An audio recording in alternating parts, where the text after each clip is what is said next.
नमस्कार साथियों, आप सभी लोगों का डीएस एकेडमी में स्वागत है। मैं दिव्यांशु राय। आज हम लेखपाल बैच में ग्रामीण समाज, ग्रामीण परिवेश तथा ग्रामीण विकास से संबंधित प्रश्न लिए हैं और ये सभी हमारे प्रश्न मल्टीपल चॉइस प्रश्न हैं। और आज के क्लास में हमने 25 प्रश्न लिए हैं और यह जो सभी प्रश्न आपके हैं मल्टीपल चॉइस प्रश्न हैं। और जिन अभ्यर्थियों को इस वीडियो संबंधित पीडीएफ चाहिए, डीएस एकेडमी के कॉन्टैक्ट नंबर 9807823307 पर संपर्क कर सकता है। उन्हें डीएस एकेडमी के द्वारा फ्री में पीडीएफ प्रोवाइड की जाएगी। तो चलिए, आज का जो हमारा टॉपिक आपका है ग्रामीण समाज, ग्रामीण परिवेश तथा ग्रामीण विकास से संबंधित हमारे पहले प्रश्न आपको दिए गए हैं कि निम्न में से कौन सा कर पंचायत द्वारा एकत्रित किया जाता है? बिक्री कर, सीमा शुल्क कर, मेले पर कर या उत्पादन कर। देखिए, पंचायत द्वारा जो कर एकत्रित किया जाता है वह आपके मेले पर कर आप एकत्रित कर सकते हैं। तो इसमें ऑप्शन नंबर आपका सी सही होगा कि पंचायत द्वारा मेले पर कर एकत्रित किया जाता है। तो इसमें ऑप्शन नंबर आपका सी सही होगा। अब देखिए, दूसरा प्रश्न आपको दिया गया है। दूसरा प्रश्न आपको दिया गया है कि अर्थव्यवस्था के विकास के लिए केंद्रीयकृत नियोजन सर्वप्रथम किस देश में अपनाया गया? तो आपको ऑप्शन दिया गया सोवियत संघ, पोलैंड, चीन, भारत। देखिए, बोला गया अर्थव्यवस्था के विकास के लिए केंद्रीकृत नियोजन सर्वप्रथम किस देश द्वारा अपनाया गया? तो इसमें आपका होगा ऑप्शन नंबर ए सही होगा आपका, सोवियत संघ द्वारा यह अपनाया गया। केंद्रीकृत नियोजन किसके विकास के लिए? अर्थव्यवस्था के विकास के लिए कौन सा देश अपनाया? सोवियत संघ ने अपनाया, जो ऑप्शन नंबर आपका ए सही होगा। अब देखिए, आज का तीसरा प्रश्न आपको दिया गया है कि निम्न में से किस क्षेत्र में सहकारी इकाइयों ने तीव्र गति से विकास किया है? चीनी, सूती वस्त्र, जूट या सरसों। देखिए, सहकारी समितियों ने तीव्र गति जो विकास किया है वह आपका चीनी में किया आपका है। तो इसमें ऑप्शन नंबर आपका ए सही होगा। अब देखिए, आज का आपका चौथा प्रश्न आपको दिया गया है कि राष्ट्रीय विकास परिषद गठन किस वर्ष किया गया? ऑप्शन नंबर दिया आपका है 1992, 1948, 1952, 1947। देखिए, राष्ट्रीय विकास परिषद का गठन 6 अगस्त सन 1952 ईस्वी में किया गया था आपका। तो इसका मतलब ऑप्शन नंबर आपका सी सही होगा कि राष्ट्रीय विकास परिषद का गठन 6 अगस्त 1952 में किया गया था। तो इसमें ऑप्शन नंबर आपका सी सही होगा, 1952। अब देखिए, आज का पांचवा प्रश्न आपको दिया गया है कि लघु उद्योग विकास सिडबी का मुख्यालय कहाँ पर है? भारतीय लघु उद्योग विकास बैंक। भारतीय लघु उद्योग विकास बैंक का मुख्यालय कहाँ पर स्थित है? मुंबई में, बेंगलुरु में, न्यू दिल्ली में या लखनऊ में। तो देखिए, भारतीय लघु उद्योग विकास बैंक जो आपका है वह आप लखनऊ में है। इसमें ऑप्शन नंबर आपका डी सही होगा। इसका बोला जाएगा कि भारतीय लघु उद्योग विकास बैंक की स्थापना 2 अप्रैल सन 1990 में किया गया था। तो इसमें आपका होगा ऑप्शन नंबर आपका डी सही है। अब चलिए देखिए, पांचवा प्रश्न आज का है। देखिए, छठवां प्रश्न आपका है और छठवां प्रश्न बहुत अच्छा प्रश्न आपका है। यह महत्वपूर्ण प्रश्न आपके हैं कि ऑपरेशन फ्लड कार्यक्रम का प्रारंभ कब हुआ था? 1957 में, 1970 में और आपको दिया गया है 1975 में या 1985 में। देखिए, ऑपरेशन फ्लड को हम लोग बोलते हैं, इसका नाम जो आपका है श्वेत क्रांति, इसको श्वेत क्रांति के नाम से जाना जाता है। ऑपरेशन फ्लड को श्वेत क्रांति के नाम से जाना जाता है और इसका जो इस कार्यक्रम का जो प्रारंभ किया गया था वह आपका सन 1970 ईस्वी में किया गया था। तो इसका मतलब ऑप्शन नंबर बी आपका सही होगा। और देखिए, श्वेत क्रांति के जो जनक जिनको माना जाता है वह आपके डॉक्टर वर्गीज कुरियन। इसके जो जनक है श्वेत क्रांति के या ऑपरेशन फ्लड के जो जनक हैं उनका नाम आपका है डॉक्टर वर्गीज कुरियन। रियन, यह इसके जनक है। तो श्वेत क्रांति या ऑपरेशन फ्लड दोनों आपका एक ही होता है। अब चलिए आज का 7वां प्रश्न आपको दिया गया है कि भारत की प्रमुख खाद्य फसल आपका है, भारत की प्रमुख खाद्य फसल आपको दिया गया है चावल, गेहूं, चना, गन्ना। तो इसमें आपका होगा क्या कि भारत की प्रमुख खाद्य फसल जो आपका है वह आपका ऑप्शन नंबर ए सही होगा, चावल। चावल भारत की प्रमुख खाद्य फसल है। अब देखिए 8वां प्रश्न आपको दिया गया है कि राष्ट्रीय बाल श्रम उन्मूलन प्राधिकरण के अध्यक्ष कौन है। राष्ट्रीय बाल श्रम उन्मूलन प्राधिकरण के अध्यक्ष जो होते हैं, देखिए बाल श्रम से इसका मतलब आपको ऑप्शन दिया गया है प्रधानमंत्री, उद्योग मंत्री, वित्त मंत्री, श्रम मंत्री। देखिए यहाँ पे श्रम की बात किया गया, बाल श्रम की बात किया गया है, तो इसके जो अध्यक्ष होंगे वो आपके कौन होंगे, श्रम मंत्री होंगे, जो ऑप्शन नंबर आपका डी सही होगा। अब देखिए आज का आपका 9वां प्रश्न दिया गया आपका है कि भारत में किस प्रकार के रासायनिक उर्वरक की खपत सर्वाधिक है या सबसे अधिक है, नाइट्रोजन का, फास्फोरस का, पोटेशियम का, या इनमें से कोई नहीं। तो पूछा गया कि भारत में किस प्रकार के रासायनिक उर्वरक की खपत सर्वाधिक है। तो इसमें आपका देखिए नाइट्रोजन का जो हमारा भारत में सबसे अधिक खपत है, तो ऑप्शन नंबर आपका ए इसमें सही होगा। अब देखिए 10वां प्रश्न आपको दिया गया है। 10वां प्रश्न आपको देखिए क्या दिया गया आपका है।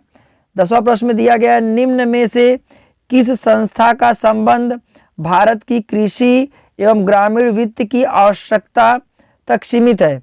तो आपको दिया गया आपका इसमें ऑप्शन दिया गया एसबीआई, औद्योगिक वित्त निगम, नाबार्ड, या इनमें से कोई नहीं। तो इसमें आपका जो होगा वो ऑप्शन नंबर सी सही होगा, नाबार्ड। नाबार्ड जो संस्था आपका है इसमें भारत की कृषि एवं ग्रामीण वित्त की आवश्यकता तक ही सीमित है, जो ऑप्शन नंबर आपका सी सही होगा। अब देखिए 11वां प्रश्न आपको दिया गया है।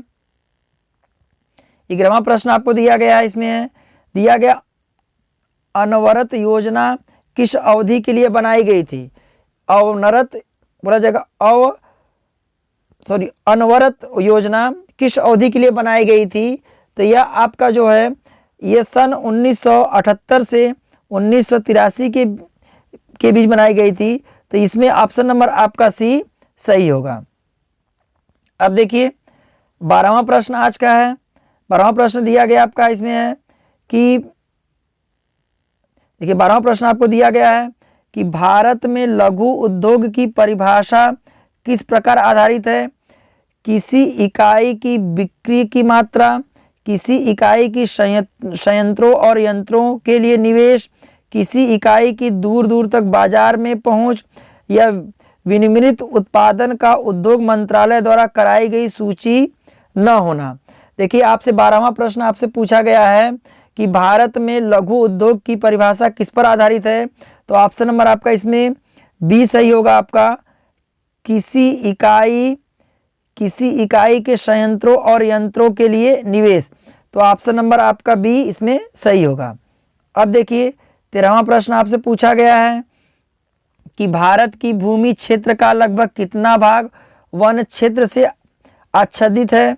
तो इसमें आपका बोला गया आपका है कि भारत में भूमि का लगभग कितना क्षेत्र या कितना भाग वन से आच्छादित है। तो इसमें आपका होगा पहला दिया 1/5, 1/4, 1/3, 2/5।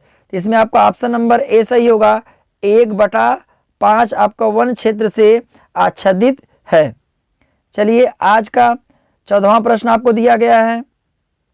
14वां प्रश्न आपसे पूछा गया भाई कि कृषि मूल्य आयोग और भारतीय खाद्य निगम की स्थापना हुई है। इसमें पूछा गया आपका है कृषि मूल्य आयोग और भारतीय खाद्य निगम की स्थापना हुई है। तो ऑप्शन दिया गया 1960, 1965, 1966 और 1969 दिया गया है। तो देखिए अब कृषि मूल्य आयोग या भारतीय खाद्य निगम की स्थापना जो हुई थी वो आपका 8 जनवरी और सन 1965 में हुआ था। इसका मतलब इसमें ऑप्शन नंबर आपका बी सही होगा। इसमें ऑप्शन नंबर बी आपका सही होगा कि कृषि मूल्य आयोग और भारतीय खाद्य निगम की स्थापना 8 जनवरी सन 1965 में हुआ था। अब देखिए 15वां क्वेश्चन आपको दिया गया है कि अंत्योदय कार्यक्रम का उद्देश्य क्या था? शहरी गरीबी दूर करना, अनुसूचित जातियों के स्तर का में सुधार करना, अल्पसंख्यकों का उन्नत करना, गरीबों से सबसे अधिक गरीबी का मदद करना। देखिए इसमें आपका जो 15वां प्रश्न आपको दिया गया है, इसमें बोला गया अंत्योदय कार्यक्रम का उद्देश्य जो था वो आपका था गरीबों में सबसे अधिक गरीबी का मदद करना। इसमें ऑप्शन नंबर आपका डी सही होगा। अब देखिए 16वां प्रश्न आपसे पूछा गया है कि भारत में जनसंख्या वृद्धि के इतिहास का, इसमें इतिहास का कौन सा होना चाहिए? कौन सा वर्ष विभाजन वर्ष कहलाता है? तो देखिए भारतीय जनसंख्या वृद्धि के इतिहास का कौन सा वर्ष महाविभाजन का वर्ष कहलाता है? देखिए महाविभाजन का वर्ष जो होगा वह आपका होगा सन 1921, जो ऑप्शन नंबर आपका डी इसमें सही होगा। अब देखिए 17वां प्रश्न आपको दिया गया आपका है कि नीली क्रांति का संबंध निम्न में से किससे है? नील की खेती से, मुर्गी पालन से, मत्स्य पालन से या पीने योग्य जल की उपलब्धि से। देखिए नीली क्रांति का जो संबंध है वो मछली पालन से, मतलब मत्स्य पालन से है, तो इसमें ऑप्शन नंबर आपका सी सही होगा। और देखिए नीली क्रांति के जो जनक जिनको माना जाता है वह जनक आपके हैं डॉक्टर अरुण कृष्णन आपके हैं, डॉक्टर अरुण कृष्णन और हीरालाल चौधरी को माना जाता है कि मत्स्य पालन के जनक हैं। कौन कौन है? हीरालाल चौधरी और डॉक्टर अरुण कृष्णन को। और यह आपका जो दिया गया आपका है कि नीली क्रांति का संबंध किससे है? तो नीली क्रांति का संबंध मछली पालन से है। चलिए 18वां प्रश्न देखिए आपको क्या दिया गया है। 18वां प्रश्न आपको दिया गया है कि ग्रामीण विद्युतीकरण निगम की स्थापना कब हुई थी? ग्रामीण विद्युतीकरण की निगम की स्थापना कब हुई थी? सन 1979, सन 1969, सन 1989 या सन 1959। तो देखिए आपका है कि आपका इसमें कि ग्रामीण विद्युतीकरण निगम की स्थापना जो हुई थी सन 1969 में हुआ था, तो इसमें आपका ऑप्शन नंबर बी आपका सही होगा। अब देखिए 19वां प्रश्न आपसे दिया गया है कि भारत में सहकारी आंदोलन का प्रादुर्भाव कब हुआ था? सन 1934, 1914, 1904 या 1947। देखिए इसमें आपसे पूछा गया है कि भारत के सहकारी आंदोलन का प्रादुर्भाव कब हुआ था? तो सन 1904 ईस्वी में। ऑप्शन नंबर इसमें सी आपका सही होगा। अब देखिए आज का 20वां प्रश्न आपसे दिया गया है कि निम्न में से कौन सा मानवीय विकास सूचकांक के तत्व नहीं है? पहला आपको ऑप्शन दिया गया निर्धनता रेखा के नीचे लोगों की संख्या, या आपको दिया गया है शिक्षा, जीवन प्रत्याशा या प्रति व्यक्ति आय। तो देखो इसमें ऑप्शन नंबर आपका जो डी होगा वह आपका डी सही होगा। नहीं, इसमें प्रश्न आपसे क्या पूछा गया है फिर से एक बार देख लिया जाए। प्रश्न आपको दिया गया निम्न में से मानवीय विकास सूचकांक का तत्व नहीं है। देखिए इसमें बोला गया सूचकांक का तत्व नहीं है, तो इसमें आपको ऑप्शन नंबर आपका ए सही होगा, जो आपका होगा निर्धनता रेखा के नीचे लोगों की संख्या। ये आपका बोला जाएगा मानवीय विकास सूचकांक के तत्व नहीं है। ठीक है, और ये सभी हमारे क्या थे? मानवीय विकास सूचकांक के तत्व से शिक्षा, जीवन प्रत्याशा और प्रति व्यक्ति आय। अब देखिए आज का 21वां प्रश्न आपको दिया गया है कि निम्न में से कौन सा लक्ष्य आर्थिक रूप से पिछड़े अल्प विकसित देशों का सूचक है? तो ऑप्शन दिया गया उच्च जन्म दर, उच्च निरक्षरता, कृषि पर जनसंख्या का अधिक दबाव या उपयुक्त सभी। देखिए 21वां प्रश्न आपसे पूछा गया आपका है कि निम्न में से कौन सा लक्ष्य आर्थिक रूप से पिछड़े अल्प विकसित देशों का सूचक है? तो इसमें देखो उच्च जन्म दर भी होगा, उच्च निरक्षरता भी होगा, कृषि पर जनसंख्या का अधिक दबाव होगा। इसका मतलब ऑप्शन नंबर आपका डी सही होगा कि ये सभी हमारे जो होंगे वो अल्प विकसित देशों के सूची के या सूचक के अंतर्गत आएंगे। अब देखिए आज का 22वां प्रश्न आपसे पूछा गया है कि भारत के किस राज्य में क्षेत्रीय ग्रामीण बैंक अभी नहीं स्थापित किए गए हैं। ऑप्शन दिया गया सिक्किम, गोवा, बिहार और राजस्थान, अरुणाचल प्रदेश और नागालैंड। तो देखिए आपका 22वां प्रश्न आपसे पूछा गया है कि भारत के किस राज्य में क्षेत्रीय ग्रामीण बैंक अभी नहीं स्थापित हुए हैं। तो इसमें ऑप्शन नंबर आपका ए सही होगा, सिक्किम व गोवा। अब देखिए आज का 23वां प्रश्न आपसे पूछा गया है, भूमि विकास बैंक है किसानों की दीर्घकालीन वित्तीय आवश्यकता की पूर्ति करना। राज्य स्तर पर केंद्रीय भूमि विकास बैंक होते हैं, जिला स्तर पर प्राथमिक भूमि विकास बैंक होते हैं या उपयुक्त में सभी। तो देखिए आपसे प्रश्न पूछा गया है कि भूमि विकास बैंक है, तो भूमि विकास बैंक के अंतर्गत आपका जो होगा वह आपका आ जाएगा किसान के दीर्घ वित्तीय आवश्यकता की पूर्ति करना, यह भी होगा। राज्य स्तर पर केंद्रीय भूमि विकास बैंक यह भी होगा, जिला स्तर प्राथमिक यह भी होगा। इसके बाद इसमें ऑप्शन नंबर आपका डी सही होगा, मतलब उपयुक्त में सभी।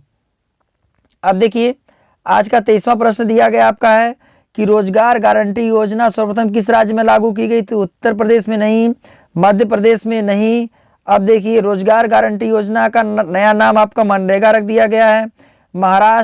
बिहार नहीं, इसमें महाराष्ट्र में आपका रोजगार गारंटी योजना का प्रारंभ किया गया था। कौन सा राज्य हमारा था? महाराष्ट्र था। तो ऑप्शन नंबर डी आपका इसमें सही होगा। अब देखिए आज का 25वां और ये आखिरी प्रश्न आपका दिया गया है कि महाराष्ट्र में रोजगार गारंटी योजना कब लागू की गई थी। 1972 से 73 के बीच में, या 75 से 76 के बीच में, या 1991 से 92 के बीच में, या आपको दिया गया इनमें से कोई नहीं। तो देखिए महाराष्ट्र में रोजगार गारंटी योजना जो लागू हुआ था वह आपका हुआ था 1972 से 1973 के बीच में, जो हमारा ऑप्शन नंबर ए आपका सही होगा। तो अब देखिए आज का जो लेखपाल बैच का हमने 25 प्रश्न लिए थे जो ग्रामीण परिवेश और ग्रामीण विकास संबंधित प्रश्न थे। और जिन अभ्यर्थियों को इस वीडियो संबंधित पीडीएफ चाहिए DS एकेडमी के कांटेक्ट नंबर पर संपर्क कर सकता है, या उन्हें किसी भी क्लास का या किसी भी प्रकार के क्लास का रिक्वायरमेंट होगा तो DS एकेडमी के कांटेक्ट नंबर पर या तो व्हाट्सएप पे आप कमेंट कर सकते हैं, या तो आप डायरेक्ट लिंक पर जा कर के आप कमेंट कर सकते हैं। DS एकेडमी का प्रयास होगा कि आपकी पूरी की पूरी समस्याओं का समाधान किया जा सके, और DS एकेडमी के द्वारा सभी प्रतियोगी परीक्षाओं की तैयारी कराई जाती है। धन्यवाद।